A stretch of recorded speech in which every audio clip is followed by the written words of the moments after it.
Welcome to the MrBoxingguru podcast. It is me, Sal, MrBoxingguru. Today we have a special edition. I actually found friends that will be willing to do the show today. I'm going to introduce you to each and every one of them. First things first, Ramiro from HGC. What's up, Ramiro? What's going on? What's going on? Thank you for having me, Guru. Basically what I do, just print shirts. I have my own print shop. My order's too small, so go ahead and place your order, Hey, so tell me a little bit about your shirts, man, because I see you work with a lot of folks. I even seen you print on gloves. I mean, I do it all, man. So you do primarily boxing, but you do other stuff too, right? Yeah, I do a lot of custom work. Most of my work comes from the boxing industry. Yes, it does. But I also do a lot of custom work outside of boxing as well. So send me a logo. I try to make it happen. All right, man. We got you. We also got Luis Mejia, which is a new photographer, Phenom. So tell me a little bit more about yourself. Well, I just started not too long ago, about maybe a year and a half in photography, and luckily I got into boxing, and I'm just looking to make my way to the top, So you've been doing a lot of PBC fights, right? Yeah. And you see, that's how you can tell I'm not that biased. You got a PBC photographer in my house right now, so no. But your work's been making a lot of noise, and that's very impressive. I think I told you before. I mean, you capture something a bit different. You capture a lot of emotion in your pictures. That's something that you don't see a lot in boxing right now. So that's kind of cool, man. Keep doing what you're doing. And we also got. From ZG Promotion. See, I said C. See, I get a little paisa sometimes. ZG Promotion. Mr. Sal, sin soon. Did I say it right? Sin soon. Yeah, all right. Thank you. Arríbate un poquito porque estás medio lejos. All right. Hello, everybody. So what do you do in boxing, man? Well, basically, I'm managing fighters, Guru. As me and you've talked before, I got into always been a great fan of the sport. But I took it up a notch. I started getting to know some of these fighters and seeing the opportunity that was there to give them some assistance, some guidance. There's a lot of young kids out there that need people to help them out because, obviously there's not a lot of people that are there willing to spend time and make the investment with them to get their careers going. So I've been a manager. Some kind of manager for the last 25 years in retail. I saw that it's not much different. It's to grow them in the business, and I feel very comfortable kind of just jumping over into boxing. So I make the jump, and right now I'm working with 5 kids, and we're starting from scratch basically. You know what? 5 kids is a lot of kids, especially when they're all young right now, right? Yeah, they're just getting started. None of them have more than 7 fights under their record, and they're hungry. And I think we're gonna really. Some of these kids are really gonna come out of the shadows and make a name for themselves. And I just want to be there to guide them and hopefully lead them to a world title. That's my dream, to manage championship fighters. But I do know that. I've got to start from the bottom and work my way up and develop my team as well as myself. CG Boxing, again, has just started. Many people don't know who we are. But rest assured, I feel real confident that, when it's all said and done, we will manage a world championship fighter. That's awesome. You see, one of the reasons why I brought all 3 of you guys... boxing, we know it's a very top-heavy sport. It's very difficult to make money. You guys were in some way involved in boxing, but at the same time, you guys know, because, Sal, let's be honest, you're not going to make any type of money with these kids. You're not obviously making it for the money because you're not out there trying to hunt the next top, Golden Gloves winner or whatever you want to call it. You're actually getting, and there's a pattern with a lot of your guys, plain and simple, as the guys that just seem hungry. And that's something I've always respected about you. That's what you want to manage. You want to manage those fighters that que de verdad tienen hambre. And that's dope. And again, it goes back to the basic emotion. It goes back to your pictures. You show that emotion. You capture you're not capturing just a punch, because you're catching some of the stuff that happens right before the punch. What is he going to do? You could almost see, oh shit, this is what's going to happen just from your picture. Because again, a picture says you could always manipulate a picture to say something else than from what it actually happened. I saw some of your secret pictures, and you see some of the stuff that other people don't see, but somehow the media gets manipulated into thinking, oh, a certain fighter won a certain way, but again, those pictures actually say the truth. So, and same thing with you. I mean, I remember you're helping all these fighters make a brand for themselves, because there's one thing to promote yourself, but it's also kind of a confidence booster, because you see a guy, all of a sudden it says, I don't know, El Terrible, whatever you want to call these little kids that call themselves, King this or whatever. But it brings them some sort of confidence, because now it's almost like a team, and the Tios wear the shirts, and it's kind of it's a confidence booster. But again, you're doing it. You're not doing it because you want to be Nike, you want to be Adidas, you want to be all these other companies. You're just doing it because these fighters deserve a chance to almost be their own personal brand. That's another thing that I really commend about you. This is getting kind of soft, man. So let's get going, because we got a lot of fights that happened this week, and we're gonna kind of brush through it, because the reason where I really brought you guys here was because big fight with Mikey Garcia and Errol Spence. So we'll talk about that in a bit. First things first, Sal, I'm gonna take it to you. You saw some of the fights that I actually get to see. I got to see CHIA Santana, which again broke my heart that he lost. I thought he had won. I could see how you could call it a draw, even for the other guy, but it was a close enough fight where I don't think none of them lost a step. I gauged it to CHIA just because of the knockdown, because I saw CHIA win clearly 6 rounds, plus the knockdown, including the knockdown, I'm sorry. So, again, it was that close of a fight. Why don't you tell me a little how you had it? Well, like you said, I got to see the fight. It was a tough fight. I think that was one of the better fights, more competitive fights of the night. Balanced, non-stop action. Seeing Santana, CHIA drop him in the second round, I said, wow, he's going to make some quick work out of this guy. But, I mean, the guy he was fighting was no pushover. He kept coming. Non-stop offense.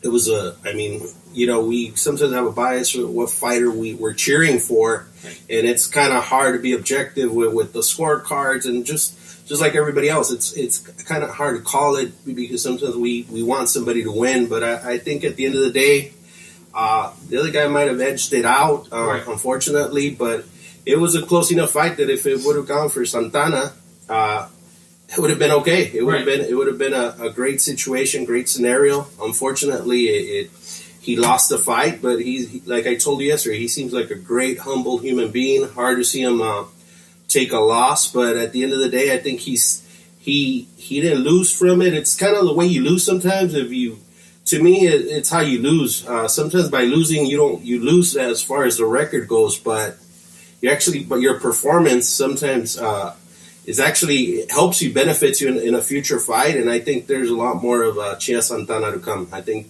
looking forward to seeing his next fight. Right, absolutely, and I agree with you. I don't think, again, giving it to either guy, I wouldn't have been mad. Of course, being a friend of CHIA, of course I'm gonna be biased. So maybe I'm wrong, but again, that's why maybe I saw my guy win. One thing that I've always been critical about PBC is their matchmaking. I think it really, who's coming to. Who's going to win before the bell, or who's going to win before the bell rings.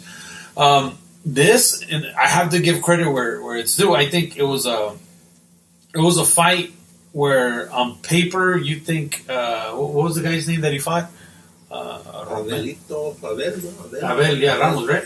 Ramos. Yeah, it was close to a toss-up. Yes, he was a favorite, but nonetheless, it was a great matchup. You got to give this PBC matchmakers credit. They actually put on a good fight again.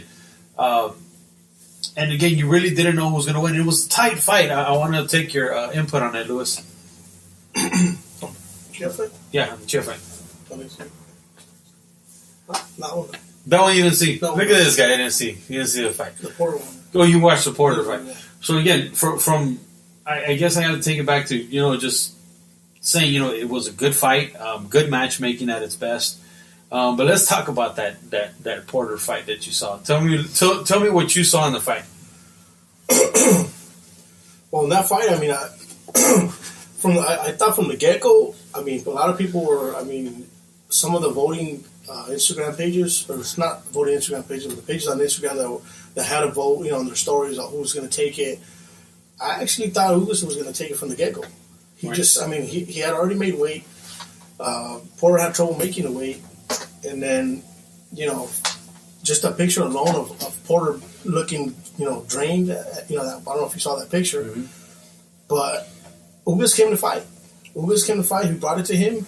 You know what I mean? And I think it was the 12th round where he knocked him down. Right. I mean, to me that was a knockdown. Right. I mean, to give it to Porter, I mean, I would have been cool with just a draw. Right. You know what I mean? So I honestly thought Porter was more on his back leg. He was running back more versus coming forward. Ugas he was talking to him in the ring, right, telling him, like, come on, let's go. You know what I mean? So to me, I mean, if Porter would have came a little forward more, they would have banged more. I think they would have probably gave it to Ugas. Right. You know what I mean? So just the fact that they ruled it a slip, that alone. I mean, as a fan, I give it to Ugas. Right. So, Ramiro, piggybacking on what Lewis said about the weight, do you think that the weight was an issue for Porter? No, I don't think that weight was an issue for Porter. I mean, Porter came in, he knew what he was getting into. He knew he was fighting a taller guy, a big guy, so he knew what he was getting into. I mean, like, they had to cut his brace just so he can make weight, right? I wish I had that problem, bro. So he knew what he was getting himself into. And Porter, I mean, personally, I don't like his style of fighting. Right. I do not like his style of fighting. He could fight, but I just don't like his style of fighting. He's like he comes in too aggressive. You gotta watch his style, because he can hit you with a headbutt. He's just too aggressive. You seen him moving up and down. Right. So he just, like, for me, I don't like his style, but he was in there, He put up a good fight, I think, So. Let's talk about his style a bit, because usually we're used to seeing Porter bull rush you. Again, we think we mentioned this offline, where almost like a football player, he just wants to get you out of there. He wants to trap you, then he just wants to beat the shit out of you. That's not what we really saw this, and I'll take it back to you, Lewis. What did you think about? What did you think about his new side? Just he was moving around the ring, dancing, not dancing a bit, but just trying to create angles. It kind of changed it up a bit, and I think he did it. It was on purpose. I mean, because Ugas came to fight. Ugas, he wanted to bang, and I think that was one way that Porter figured. You know what? I'm going to try to stay away from him as much as possible because he didn't want to get hurt. He did get caught with some body shots, though, Porter. Right, and isn't that different, because we're used to labeling the Cuban fighter as a runner. Ugas is a Cuban fighter. Lara. Yeah, Lara, anybody with a, Rigondeaux, anybody with a Cuban fight, I don't want to watch. But let's be honest, I don't want to watch a guy that's trying to outpoint you. I want to watch a guy that wants to beat the shit out of you. Right. And somehow, and I'll take this back to Sal, because you mentioned it earlier, he was bringing it he was actually bringing it to Porter. So, were you a little surprised on that? Because we didn't really know much of Ugas to begin with. Yeah, the whole fight, Ugas was trying to bring it to him, and Porter was going back the whole time. Porter was getting caught with body shots. I think me watching the fight, like everybody else, we expected Sean Porter to show that old Sean, start throwing some bombs and land them, but I think the size became an issue, the distance. Porter couldn't get close enough to land his shots and turn it into a brawl. I think Ugas used his size and advantage the whole way. I think he controlled it.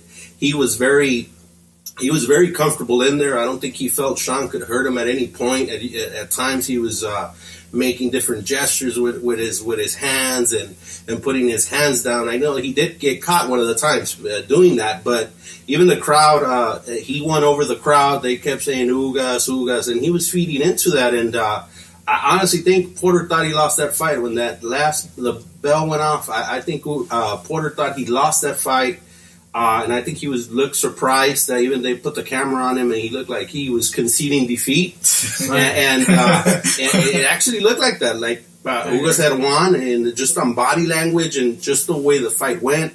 The announcers were also leaning towards Ugas winning that fight again. Just he was bringing the action to Porter. We didn't see that Porter they landed those ferocious shots throughout the fight that we're so used to. He didn't stop. He was on reverse most of the fight, and he pulled out the win at the end. And like everybody else, if you go on social media, everybody sees it. You see the word robbery.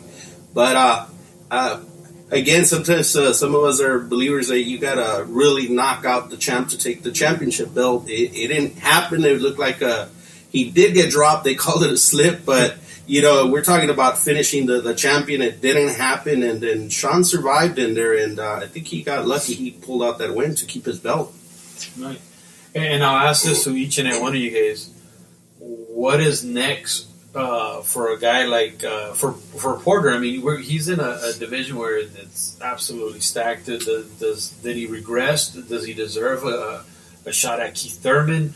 Does it give him someone like maybe Ramos or maybe CHIA to kind of build himself up again? And I'll start off with you, Ramiro. Well, first of all, he has to go over with his dad, right? He's gonna be able to make weight. I mean, can he stay in that division? Is he going to be able to stay there? Because he struggled. I mean, is he going to be able to stay there? If he does stay there, I think he should go back with Danny. Go ahead with Danny again. Give Danny that chance, Give him an opportunity to get his belt back, because I think Danny Garcia will probably put hands on him. But it's coming from a casual fan, so no that's just my opinion. All right, the same question for you, bro. Well, my thing is, okay, do you run it back? Because from a fan perspective, did he really beat Ugas? Right.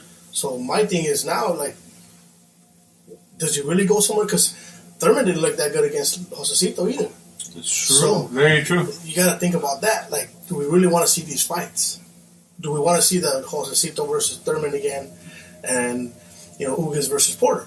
Do we want to see those again? Run them back. Same thing with what they did with Triple G or Canelo and Jacobs. I mean, Triple G and Jacobs. Right. I think they should have ran that one back. That way he would have redeemed himself with Jacobs. Right. Because look at the way it is now. It's kind of screwy. You know what I mean? So you know what?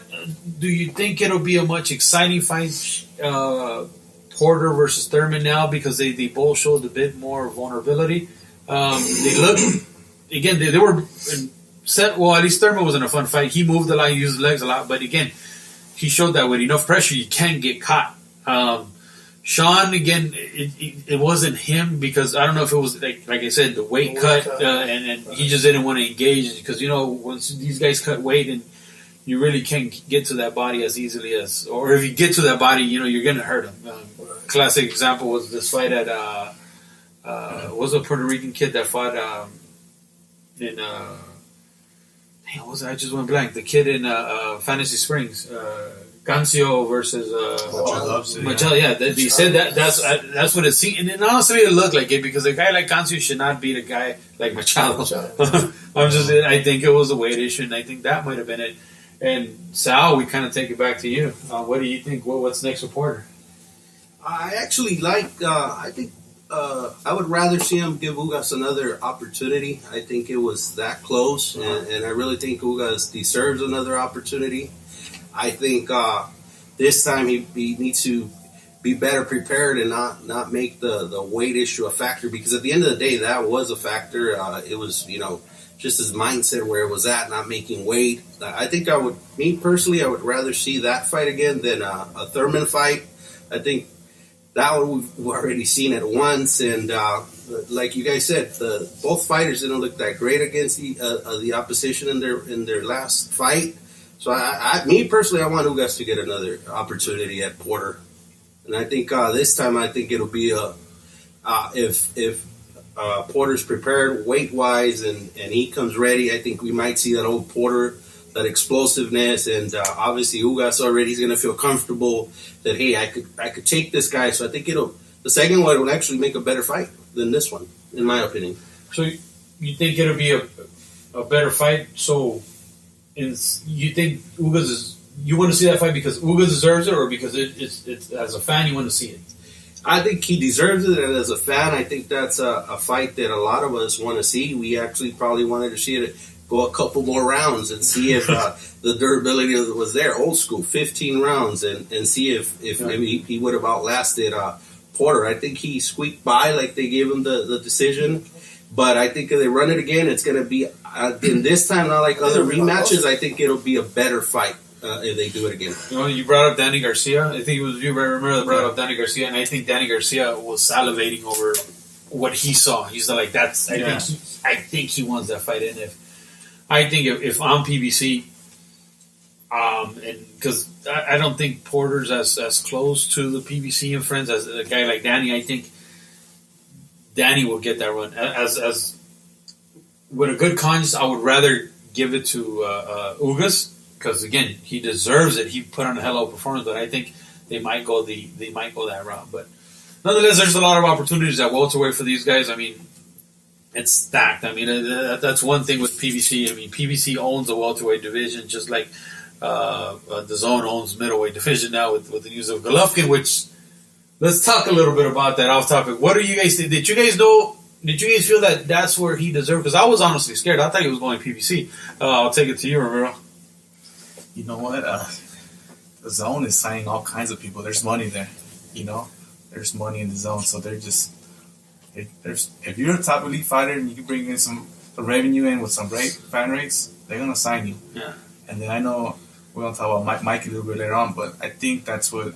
If Mikey beats Spence, maybe the zone's gonna look at Mikey Garcia. Hey, come join the team. We got the money. Right, because they already offered something to Wilder. I think he's meeting with them or something. Oh yeah, I heard something like that. How long does this money last? Because honestly, it's from my understanding, the subscriptions aren't that high. They have to provide a certain amount of numbers to be able to spend the amount of cash that they're spending. So it's a little scary, especially with the ESPN platform already being there, because ESPN is like $6 or something like that. So it's not that expensive. You get more for your money with DAZN, which I really like DAZN, but there's a fight every month, if that, you know. Almost every other week. Yeah. But it's not that high caliber fight. I mean, Golden Boy can only put so many cards on. I mean, they really have Canelo as their bread and butter, and I mean, yeah, they have the other little guys, but not enough for a lot of people to fork up those $10 a month, you know. So I don't know. It's tough. Now they got, like I said, they got Triple G, but again, you could always just cancel them, you know. Yeah. Do your subscription then, and then you got Anthony Joshua, which is a hell of a fighter too.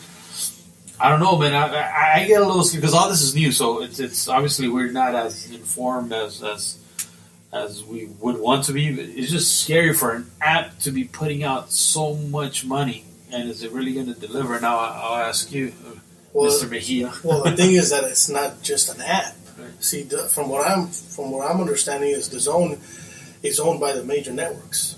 So who owns ESPN? The major networks. Right. So that's where they get this money from. And on top of that, you got to think about it. You got a pay-per-view that's $60 now, or $70, whatever it is. I think I've seen it at $80. With one high desk, so, a little bit more. So you think of it this way: you get a group of people paying $80. Somebody's going to have it at their house. They got 20, 30 people at their house. That's $80. That's all it is, $80, and that's all you're getting. Now you get 100 people to do $10 a month. That's $1,000. Yeah, you know what I'm saying. So and then people are, and it's just the fact that it's only $10 a month. Yeah, you're not going to feel it. So everybody's going to get the app. You're right. So and it's on a consistent monthly basis versus one pay-per-view every month or two. Yeah. You know what I'm saying? So to me, that's a smart way to go because everybody's on their phone. Yeah. Not everybody's going to be at home to buy the pay-per-view. You're going to have people at Disneyland, Magic Mountain, family parties. Yeah. You got all these people all over, you know what I mean? And you know, I've seen it before, like where people are at a party and they're watching the fights. They're watching it on their phone. Yeah. Why? Because it's simple and it's easy and it's cheap. Yeah.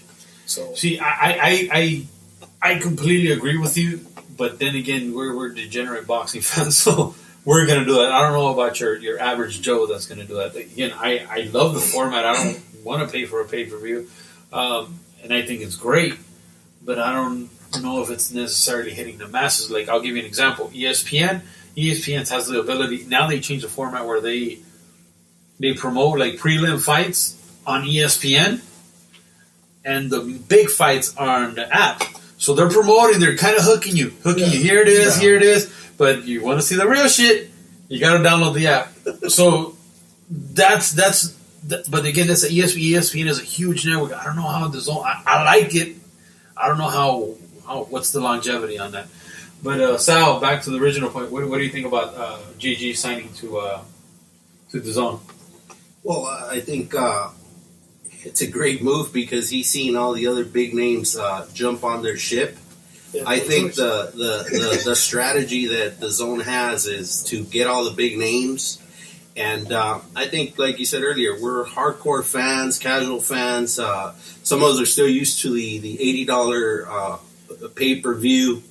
But you also brought a good point that we're always on our phones. So I think what the zone's doing, I think it's just give it time for everybody to get used to it.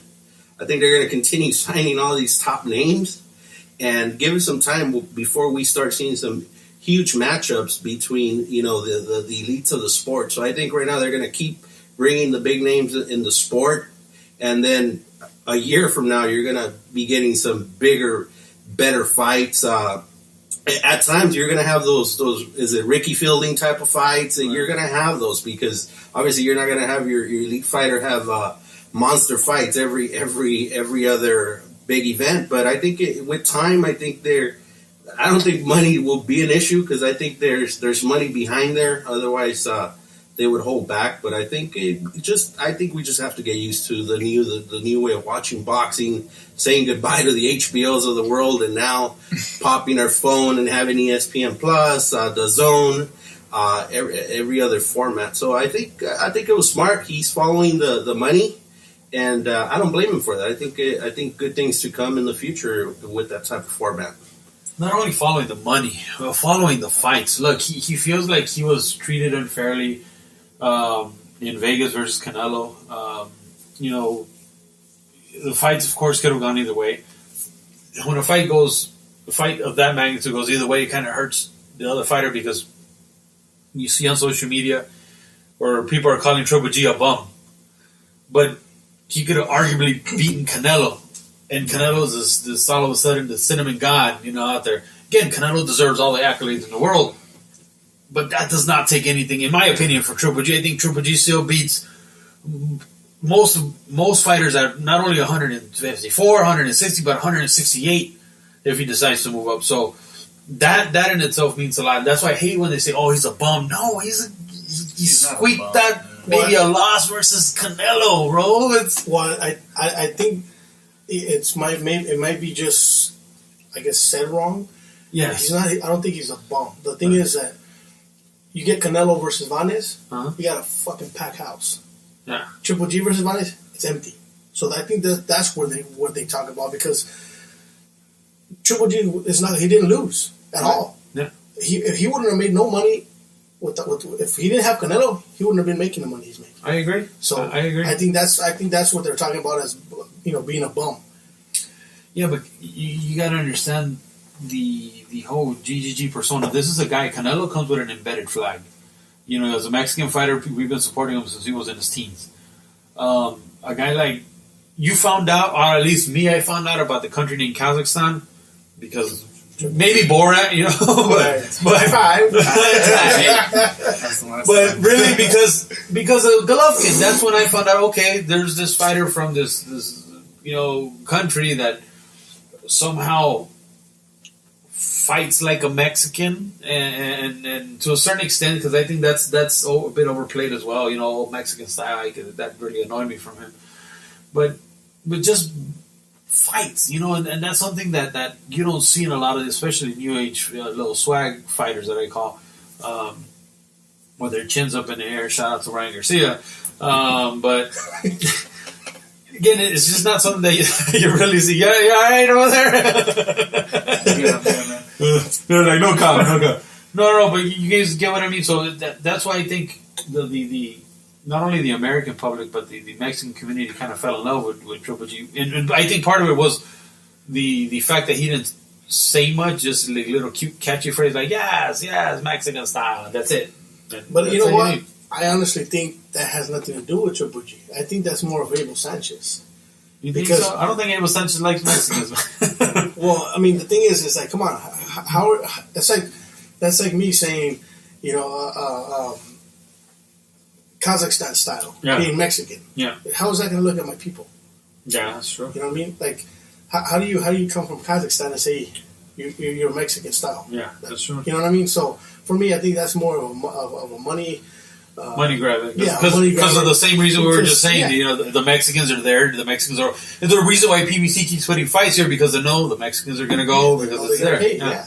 So I think that's, you know, I don't like that. Right. I like Triple G. He's a great dude, really humble, but just the fact that he uses that persona of I'm a Mexican style. Like, does he even speak Spanish? He doesn't speak Spanish. He barely speaks English. It's all about selling. It's all about selling. So you know what I mean? It's about selling himself, and I kind of don't like it. You know what I mean? It's like a marketing plot. Yeah, it's more of a marketing plot. You know, I respect him as a fighter. I respect him because he gets down. You know what I mean? He has power. He gets down. He gets hit. He has an iron chin. But at the end of the day, he's not Mexican. He's not Mexican style either. You know what I mean? I think a lot of people they take it in the wrong direction. That makes sense. Makes sense. One last thing that, you know, as we're talking, we're going through ESPN right now, just, you know, for feedback. Paulie Malignaggi goes into bare knuckle boxing or knuckles. I don't know what it is, but look, Paulie Malignaggi, in my opinion, is one of the best announcers that there is. Very biased individual because I remember at one point he hated PBC, and then somehow he ended up with a contract with PBC. He hated Golden Boy, and somehow ended up with a contract with Golden Boy. And he hated Pacquiao, and all of a sudden he's calling his fights, and now he loves Pacquiao because he called him the biggest steroid user. So he's very good at what he does in announcing the fights, but he's also, which I thought was financially secure because he was in a lot of fights that maybe he didn't deserve to be, but he was used because he had some sort of belt at some sort of point in his career. So he made a lot of money. What is a guy with pillows in his hands, and I'm not talking about his gloves, what is he doing fighting bare knuckle? But you think he needs the money that bad? I'll take it to you, Romero. You know what? It's maybe in him, dude. He's a fighter. He probably wants to continue fighting. We don't know his financial. Maybe he's doing good. Maybe he's doing bad. But we all know he's a fighter. Maybe he just wants to continue fighting. I mean, I just found out today, coming to your house, I found out he just signed that contract. You know, but maybe it's just in him. Maybe he just wants to continue fighting. Who knows? I mean, as a fighter, that's all he know how to do, right? But like you said, he does get in broadcasting. I like when he broadcasts the show. But who knows? Maybe it's just in him. Maybe he just wants to continue fighting. I don't know. I'll take it to you, Mr. Mejia, photographer of the stars. What do you think? I think it's just probably just interesting, you know, because I shot a bare knuckle boxer, Beck Rawlings. Okay. She fought UFC. She's actually talking about fighting. I think it was Erin or another female boxer. She was saying like, "Hey, you fight me bare knuckle, I'll fight you with gloves." You know what I mean? So it's going to get interesting. I think there's it's been going on behind the scenes for a minute now, and I think it's catching a little traction. And I think maybe he wants a piece of it. Maybe he sees something that other people don't see, and there's money. From what I hear, it seems like there's money behind it. But what's the purpose of bare knuckle boxing? I mean, you're just going to cut. You're not going to hurt anybody. You're just going to pretty much cut and maybe break your hands because, I mean, you're so used to wearing a glove and protecting your hands. And now, again, you might know more than I do. What's the purpose of it? Well, I think it just brings more interest. It's more of like a street fight. Like blood cells. Yeah, blood cells. I saw the other day, like Beck Rawlings, her fight, where she literally spit her tooth out when she got punched in the mouth. Shit. Wow. And she's a rugged girl, man. Like she got popped in the mouth, and you just kind of see her slow down and kind of turn to the right, and then kind of spit. And then when she spit, you can see her tooth fly out. Oh shit! She even posted on her Instagram where she's showing you the tooth. I think that happened last night with Ramos. He actually spit his. CHIA broke his tooth. Oh shit! Yeah, really? Yeah. So it was pretty. That's crazy. Yeah. Again, same question for you, Sal. But as as a manager, you see what sometimes with, because I think I talked to you about, fighters need to be more, they need to sell themselves more on social media and whatnot. But at the end of the day, I think most fighters, they don't care about that. They just want to fight. You think that's the same thing with MALIGNAGGI? He just, at the end of the day, he still feels like his health is intact. He just wants to fight. Do you think that's what it is? I think more with Paulie. He's a showman, and he's very entertaining to hear. Not the most entertaining to watch fight, but he's a showman. He wants to give us a show. He wants to stay on, have a spotlight on him, and I just right now you just told me that he's going to go into bare knuckle boxing. I'm interested to see, and I know there's a lot of other people that would be more than happy to see Paulie throw down without gloves. Maybe he has power without gloves. I think he just likes the spotlight. He likes to stay relevant. Why not? Floyd's doing fights with kickboxers. Why not Paulie? So it just kind of follows with that same trend of fight boxers that are fighting in different formats. Again, just some will be successful. I honestly think that people will actually pay to watch Paulie because he's a showman at the end of the day, and I think loves to fight. And if there's a financial opportunity for him to come up, then absolutely, he's more power to him. You know what I think? I think the whole problem with Conor McGregor, I think it's still there, still bugs him. I follow, well, I don't follow him on Twitter, I'm sorry, but I see a lot of it still. He can't seem to take McGregor out of his mouth. He's always McGregor this, McGregor that. And I think he feels like he can somehow lure, like, at least it's not boxing. Maybe he can't lure McGregor into boxing, but he can lure him into something like that where they can make some sort of pay-per-view and somehow, some way, make a buck for themselves. So, I don't know. That's the only angle where I think, okay, a fighter like that's gonna come out and make some money like that. So I don't know, man. But one thing before we keep going, since Ramiro didn't open his beer, I'm gonna open it and send a quick shout out to Michelada Suprema. They actually came by, dropped some Michelada mixes off. I think it caught a little bit of a buzz here, guys, so it was good. But let's talk about what we really wanted to talk about, which is this coming up, what is it, March 15th? I believe it is? 16th, I'm sorry, March 16th. Errol Spence versus Mikey Garcia. The fight that I personally thought was a joke when Mike Garcia first started talking about it. I didn't think it was it was very laughable. It was as laughable as Mayweather fighting in Japan. But it somehow became reality. In my opinion, when the fight got announced, it didn't make sense. What is this guy that was coming up from? What did he fight at? 126? Started at 126. 126, right? Yeah. 130, 135 as of recent. Yeah. Went up to 140, fought Broner. Then went back down and defended his title again at 135 versus a kid that body-wise resembles Spence, but I don't know, man. I don't know if his mouth is going to be able to cash those checks. I mean, every day that goes by, I kind of push myself into thinking Mikey might have a shot. But I don't know. Again, the boxing fan in me says no. I mean, the weight classes matter. It's only been one guy that's been able to defy these weight classes, and it still takes his power with him, which has been Manny Pacquiao. Of course. Roy Jones. Well, Roy Jones, what did he do? He went to heavyweight, and then came back down and got his ass whooped. So I think that might have hurt him. Going to heavyweight, putting on all that muscle, because he put muscle. Then he shrinked his body back down to 175. Shane Mosley went from 135 to 147 and beat Oscar, and that was to Prime versus Prime. Oscar, and usually that doesn't happen. A good little guy does not beat a good big guy, but he did it. But you know what? Also, you gotta remember, Shane fought two people before he Oscar, right?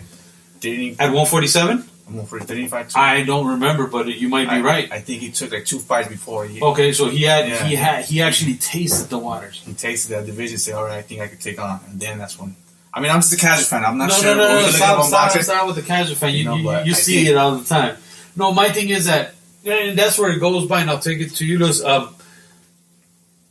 How do you not even taste the water? Like, sparring is one thing, because a sparring partner is a sparring partner. That's what it is. But how do you put your body to go to 140, go back down to 135, and then say, it's not that I'm fighting at 147, it's that I'm fighting the biggest possible threat out there, the kid that nobody wants to fight, the kid that's pretty much the Golovkin of the welterweight division when nobody wants to fight him. What does he see in him? And maybe you could help me out with this, Willis. Well, I think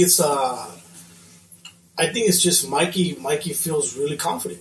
I think Mikey he feels confident in what he can do. Maybe he hasn't been able to express exactly who Mikey really is. For everything from what I hear is that he has power.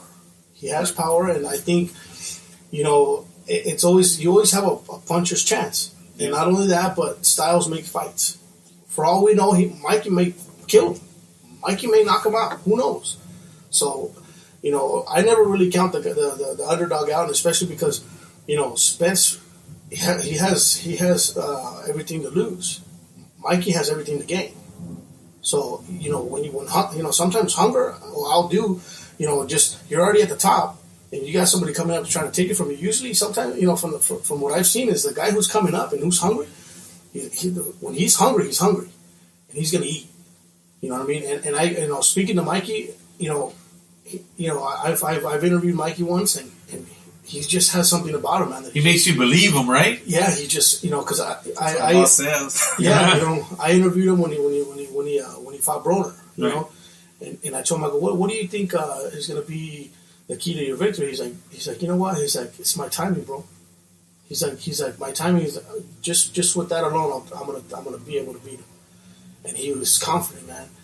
And I see that about Mikey is that, he went to, not only that, but he went to snack, he put on some muscle. You know what I mean? And he put on some muscle with some speed. And you know what I mean? I think for me is anytime somebody has that, look at Marquez Pacquiao, that timing. Yeah. That timing. He practiced that punch. People don't realize that he practiced that punch. And it's all about, you know what I mean? Certain fighters, they kind of get repetitive. Who knows? Maybe you know what I mean? Maybe Mikey sees something where he's going to be like, you know what? I'm just going to time him. I'm going to do what I got to do, and I'm going to take him out. You know what I mean? I don't know. You never know. Yeah, man. It's kind of a tough fight to call because, again, Mikey's not talking like an underdog. Mikey's talking about it like a guy that he already beat Errol.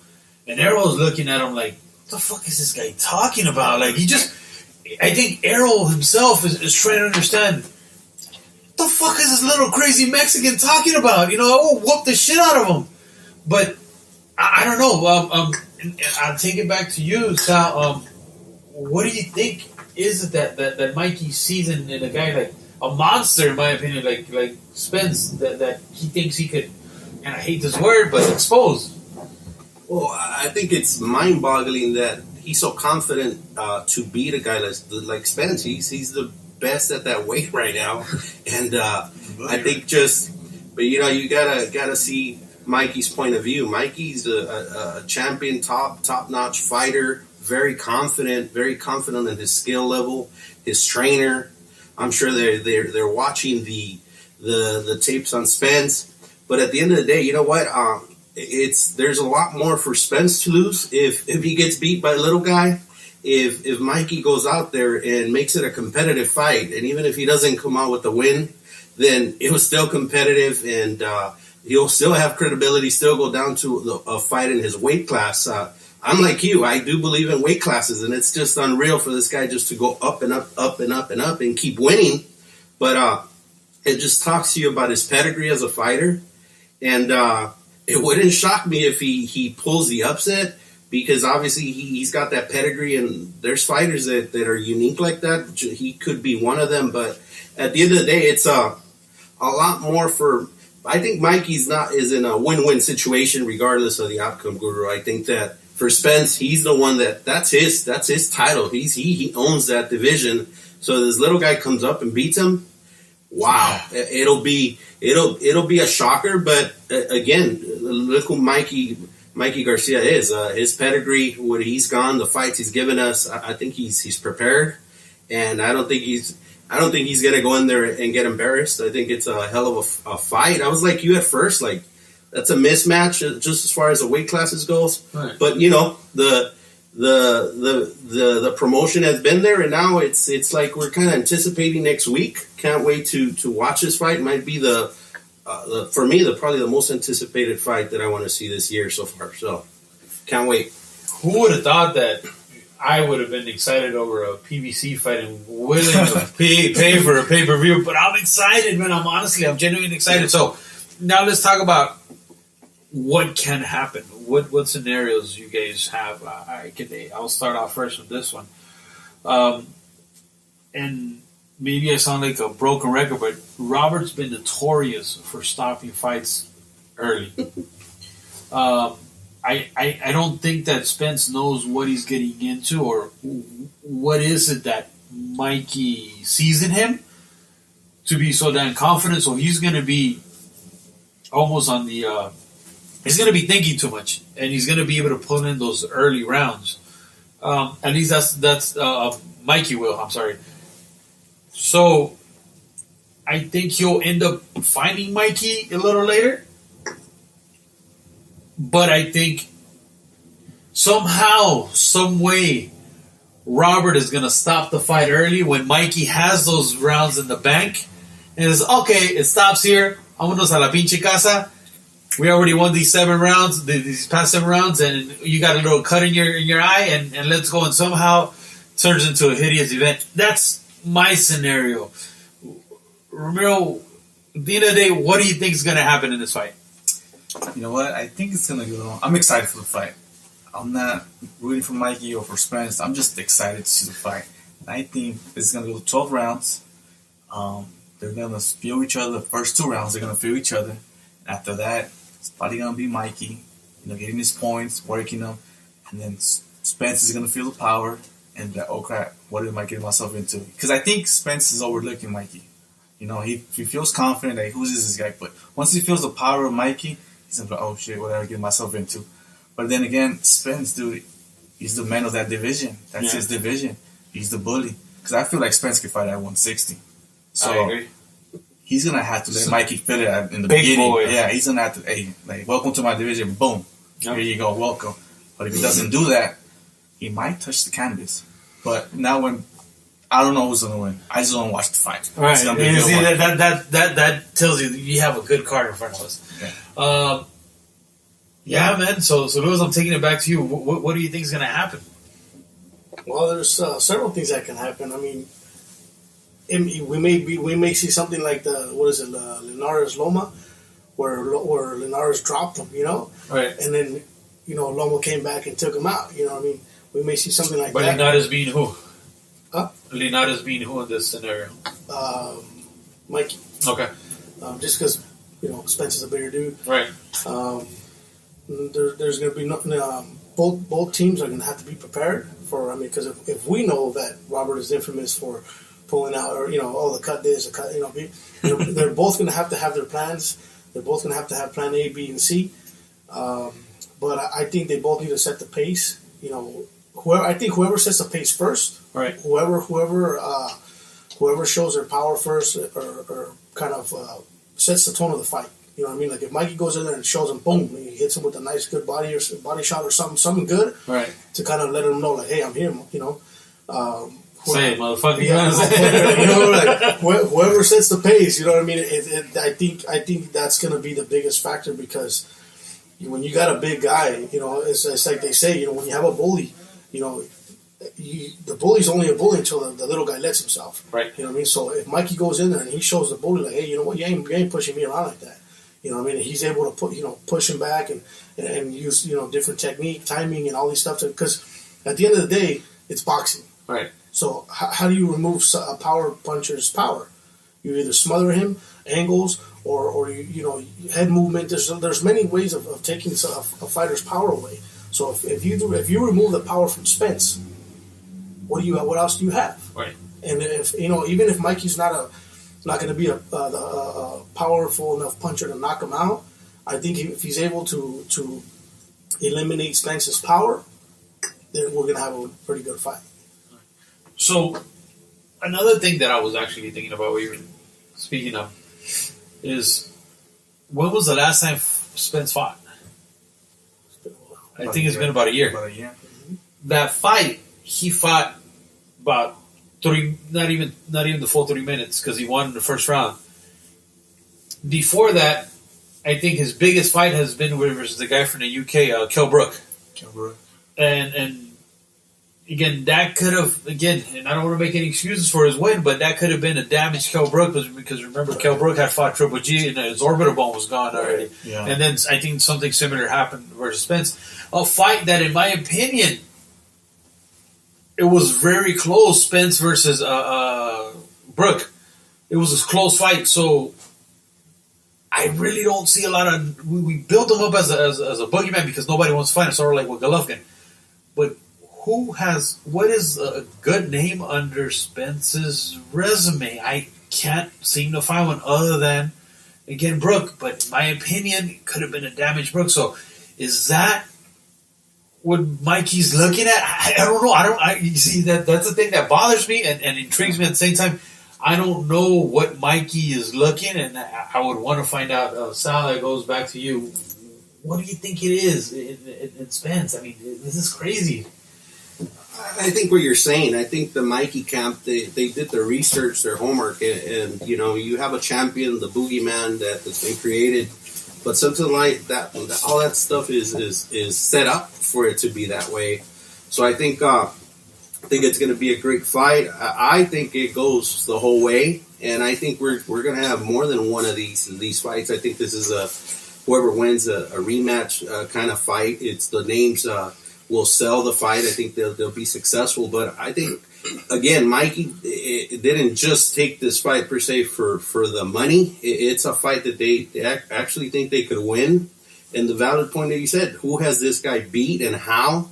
Anytime you're taking on a fighter, you always look at who have they been in there with, and what quality of opposition have they faced, and how did they fare out? And I think, again, the Mikey team is very smart.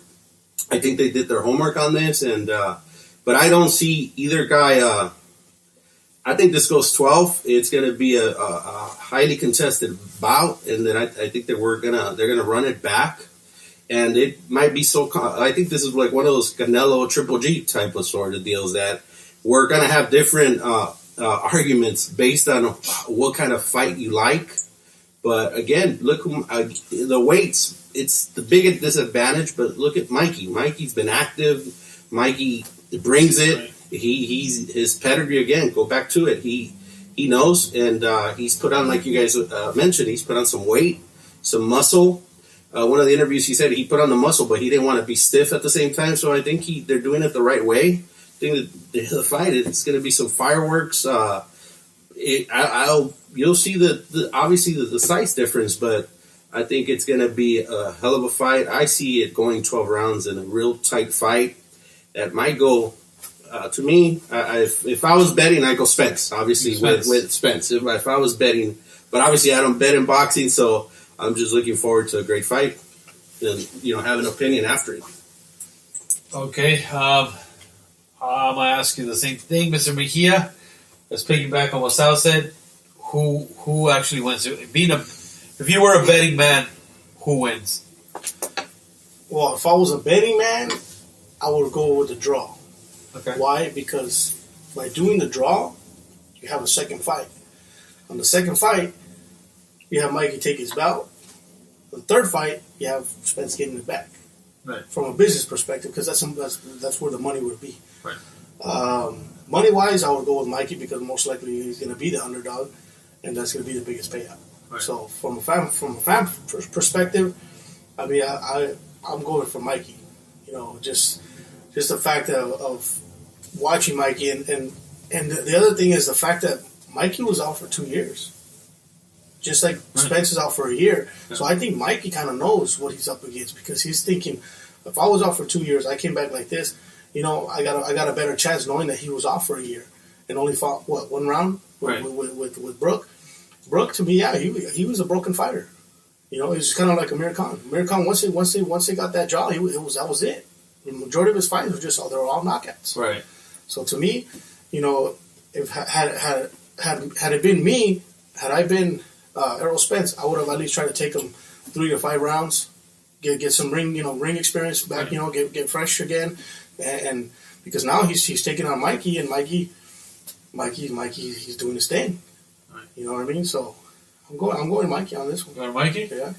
Mikey by what, decision? Probably decision, yeah. Because both fighters they're not going to want to risk it. Okay. You know, so I say 12 round. Okay, Ramiro, same question goes to you. You know what? I won't even bet on this fight. I will not. I'll stay That away close? from it. Yeah, I'll stay away from it. I just want to watch a good fight. I want to, you know, we got pound for pound going at it with Errol Spence Jr., which is the bully of that division. The show's a good fight. Right. The show's a good fight. I won't even put my money on nobody. I just want to see a great fight, make it happen. You know, Errol Spence Jr., if you're that man of the division, show us why. Put Mikey down. But if Mikey, like Luz was saying, he's hungry, he wants to do something different, well, then he's going to put up a good fight and put Spence, you know, beat Spence. Yeah. So, who's your heart telling you is going to win? Honestly, I just want to watch a fight. Is that split? Yeah. That's a good thing about this fight. I just want to watch a good fight. Then. That's the great thing about this fight, that we really can't, like, you know, we could call ourselves experts or we could tell who's going to win in most fights, but really can't say it right now, and that's the beautiful thing about this fight. I'm going to go, we gave my initial reaction again. First, I showed you guys a video right before we did the show where Mikey even asked me who was going to, you know, what did I think about the fight, and I said no. Yeah. At the same time, I remember I said, no, not at this time. The time is now for Mikey. This is where he dares to be great, and if he's able to pull it off, I think he becomes the man at most people's mythical pound-for-pound list. So let's hope he gets it done, or let's hope whoever deserves it wins the fight. There's no iffy things, or again, there's always going to be excuses about why that guy won. Like I was kind of making already for Spence, which is an inactivity. And Mike, it just again, I wake up sometimes and think, who the fuck is really gonna win this fight? I don't know. My heart's gearing for Mikey because I love Mikey to death. Even if he is the looks like one of the guys from Apocalypto. I love Mikey and I've been a fan of him for many years. A fan of him and his family, but I honestly don't know. My heart, my mind is telling me my initial reaction that we get something that looks odd and maybe 7th, 8th round, something happens where they have to stop the fight, they have to go to the scorecards, and Mikey wins this fight. That's what I feel, but again, who knows? Guys, this has been great. One thing I did wanted to ask you guys was from the very beginning, I said, you know, you guys are different boxing entities that are somehow involved. You guys have a particular skill that somehow, some way was brought back to boxing. And I'm going to ask you, Ramiro, first. You do your shirts. What is it that you want from the sport? From the sport, you know, I just want to watch good fights. That's all I want from the sport. Watch good fights, even match fights, you know. Especially nowadays that everybody's just like, they're being matched, you know. So I just want to watch good fights, you know. So, and I see myself in the sport, you know. But at the end, just watch good fights like the one we're going to have on March 16th. Business-wise, what do you want? Business-wise, you know what? I want my name to be out there. That's all. HDZ Sports, you know. Just have it out there. Just put my name. If you got an order, let me know. I'll work with you. You know, either we sponsor, go halfways, or just put my name out there. But as a business, I just want to make everybody's shirts, print everybody's shirts. That's all. I need an HCZ banner right here, bro. We need to make it happen. Let's do it. Let's do it. There's you guys, you know, go-to guy. And that's one thing that I've always liked about you, that you never say like, "Oh, I'm never gonna talk shit about another guy or whatnot." I think they talked to you. You did a couple of shirts for me. South Central Boxing, which is making a name for himself now. Stu's a very good guy too. So and there's never been both of you guys, never any bias, none of that. Fuck that guy or this and that. It's just there's money for all of us to make. So far it's been great. Louis, same question for you, business wise. What your pictures? What do you want from boxing? Well, for me, I think it's a little more than just the photography. Okay. I do want to kind of have my work pretty much where everybody wants it. The ESPNs, the USA Today's, LA Times, Ring Magazine, all these things, like all the big guys up there right now that are doing, putting their work out there. That's initial, my first thing that I want to do. I want to be able to say, you know what, I made it, in photography, because I don't do it just for fun. I do it because it's my passion. I love to do it, and I love it when people recognize my work. When they say, "Oh shit, this is his work," right? And that's why I shoot, because I get more gratification from somebody's expression when they see my photo than to get paid. Although I still obviously would love to get paid, right? You know what I mean?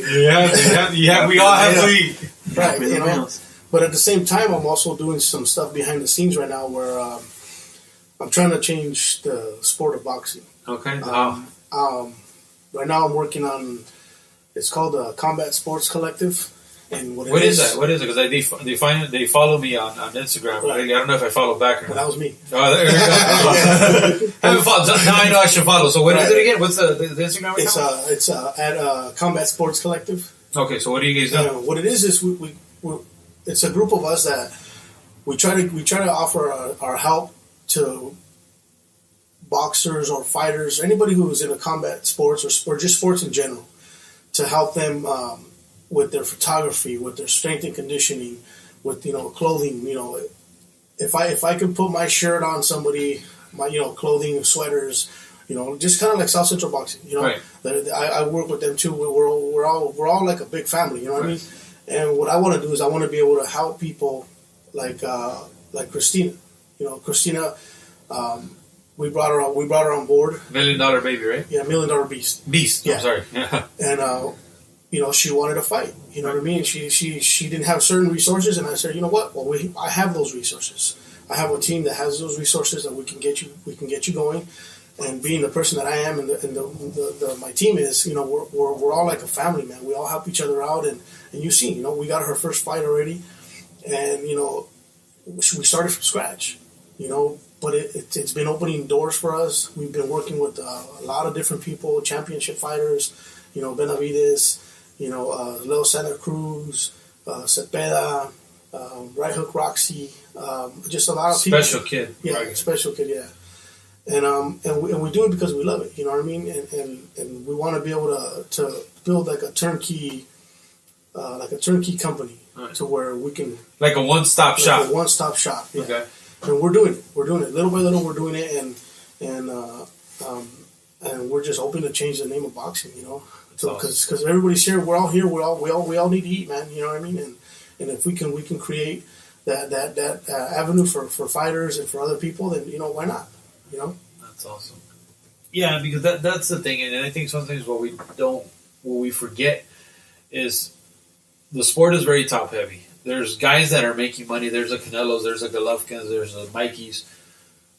But there's hundreds of little kids that aren't there. And if, you could do it, you could help them out, maybe get to that level or help them amplify their skills and somehow put them on a better platform, I think is great. And that goes back to you, Sal, because I see you working with all these young kids that I think it's very commendable. That's something personally I've always wanted to do, but tell me, what do you really want to do with these kids? I mean, it just starts with, I think the key word is passion, being passionate about it. Okay. I think you asked me before, like, you're crazy, man. Why are you doing this? Why are you doing this? And a lot of people ask me that question because it's an investment. It's an investment, I'm blessed to be able to give to these kids and in turn not take from them. I think I'm in this right situation to do it right now. So why do I do it? I'll tell you this. Real honest, I said if one day one of these kids sums up to be a world champion, or even if they become a name, a pretty good contender, and they see me one day and they thank me and say, hey, you know what, Sal, you gave me the hand when nobody else believed me, because that's what I get now. When I go into the gym, I see these kids working and they want exposure. They want to get fights. I pride myself in being very professional. Obviously, at our level, we're working with a lot of the club shows around SoCal. I've worked with Ed Holmes, Roy Engelbeck from Orange Fight Club.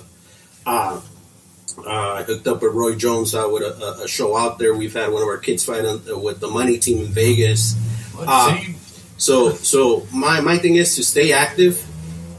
Keep these guys busy, keep them in the ring, because I think it changes their life. Because if these guys are in the gym and they don't get fights, Sal, they'll give up. They'll give up on their dream. And I think if there's just very commendable these gentlemen here that they want to do things to put their name out there, from the T-shirts, from helping them out, just putting them on the scene. I think that's very commendable. We need more people like that to put these kids, because you're right. It's top heavy. Everybody wants the next $1 million maker, but maybe you gotta look down from the bottom, and sometimes you gotta develop them. You gotta nurture them through their career. When it's all said and done, I really want to be known as somebody that gave kids an opportunity to put themselves out there. And I tell them, work hard. You guys work in the gym and let me work on outside of the gym, getting you fights. I'm not the one thing me and you talk about is good fights. Everybody wants to see good fights. We don't want to see like a mismatch. So I tell my guys, we're going to look at the fights, and if it's a fight that we have a chance to win, we're going to take it. We're going to take some chances, and sometimes by taking those chances, you accelerate the growth of the fighter versus fighting a bunch of mismatches. Because at the end of the day, everybody looks at your box rig. Who have you fought? Where have you fought? Right. And based on that, they make a quick assessment of, are you the real deal, or have you been cherry picking to a particular record? So with me, it's I work with the matchmakers. They give me a match that we have an opportunity. We're going to take it most of the time. So sometimes the people say you're crazy, but you know what? We've had a couple of upsets, and I think that's the mindset. But then again, I'm also there to protect them and not put them into a mismatch, and because I've been offered mismatches as well. So just knowing that to protect them, I don't want to shorten their career, because very easily if they're put in a tough fight, you could shorten a kid's career really quick. So it's a lot of that. It's a lot of work. Like I told you, it's you have to be passionate. I have my full-time gig, but I believe in no days off. I'll take days off later when we've accomplished something. But for now, we got the energy, the drive, and I think that's what we're doing. If one day we create a champ or something else, then there'll be better times and time to relax. But I think while we have the energy, the drive, the energy, we're going to keep doing it. And I think CG Boxing, people still don't know who we are. Some people are starting to see us. It's going to continue to grow, and we're going to stay really active. That's my goal. And I just want a fair opportunity from all the promoters, anybody out there, to give us a shot to get one of our kids on their platform to show what they do. Perfect, dude. That's awesome. You got me excited. Okay. All right, man. One thing I did want to ask you, because let this serve as some sort of platform to kind of push your kids up. What's your Instagram account? You can follow me at CG Boxing. It's on my Instagram that I want people to follow, and you can follow. I post a lot about the kids that I work with, their fights, what their T-shirts, whatever we're doing. I try to put a little bit of everything, but it's all about them at the end of the day, so that people get, like you said, they got to put themselves out there, and because social media is a very powerful weapon right now. If you get 1 million followers, you can see what that does for you. It could be very lucrative, so definitely follow us at CG Boxing on Instagram. The name of your fighters? Right now I'm working with Danny Chino Constantino, I'm working with Anthony Casillas. I'm working with Hector Lopez, who's going to make his debut next week at All Star. I'm working with Eric Mondragon. He makes his debut April 6th with under the Red Promotions card at Pico Rivera. And we're also bringing back Ruben Martinez. Ruben the Nightmare Martinez is working with us now. So looking forward to bringing this kid back. He's special, so definitely in the next couple months you'll get a fight date for him. 140 pounder? He's going to be at 140 pounds. Eric Mondragon at 130. Daniel Constantino, very exciting kid from Compton. He fights at 122. Ese cabrón está loco. I like the way he fights. Yeah, Daniel Chino Constantino, he's that kind of fighter. No boring fights with him. He's very exciting. A lot of people say that kid brings it, and you're not gonna have a boring. You can't with that kid. It's gonna be a great fight. And again, working with Anthony Casillas at 122. So I have some of the lighter weights, right, as low as 118 pounds with Hector Lopez. So Jesus. Definitely, all these kids, none of them have more than 7 fights. So definitely looking forward to get them back and keeping them busy. Just not taking long layoffs, just seeing what they got. Because you know what, time passes, and we just want them to be active. That's right. I'm taking it back to you. Tell me a little bit. What fighters are you working with? At the moment, I'm working with Christina Castle. She's a 130 pounder right now. We're thinking of probably maybe bringing her down a little bit. Okay. Just because her size, she's about 5'2". So the majority of the girls that she's going to be fighting will probably be really a little bit too big for her. Yeah. Too tall. So we're gonna see how where she measures up, and also I'm helping out Yana Verduzco, right hook Roxy. Okay. Yeah, right hook Roxy, special kid. Yeah. So I'm helping with photography and just anything that I could. Her and her mom are great people. They've opened doors for me as well. With Carlos, I'm also working with Carlos with the event for the Red Box. Yeah, for Del Sports. Right. Yeah. So Carlos, shout out to Carlos. Shout out to Carlos, man. Yeah. But I mean, I basically anybody who my teammate Andy at the Fitsmith